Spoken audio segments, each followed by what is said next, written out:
ana kan ci ñun moo amul ay soxla ana kan ci ñun moo dul dund ay jafe-jafe ana kan ci ñun moom la wërsëg yitteelul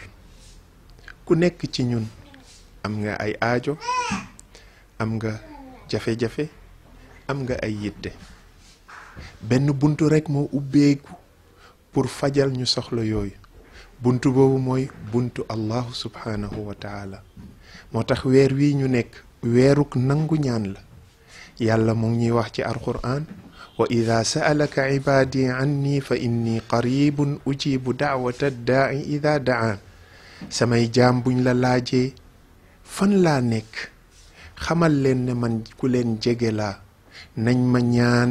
bu ko defee man ma wuyu leen déglu leen fëggal buntu borom bi diis ko sa soxla jooytu ko sonnal ci jooytu bi wallahi innahu samiun qaribun mujibu daawaat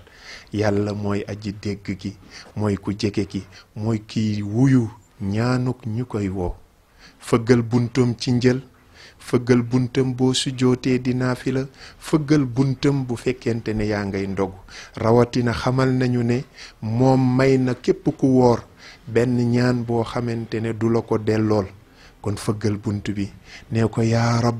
yow sama boroom allahumma yow boroom bi bu ko defee mu ne la naam abdi wuyu naa la yow sama jaam problème bi moo di ne fal yastajibu lii nañ ma nangul wal yu'minu bi nañ ma gëm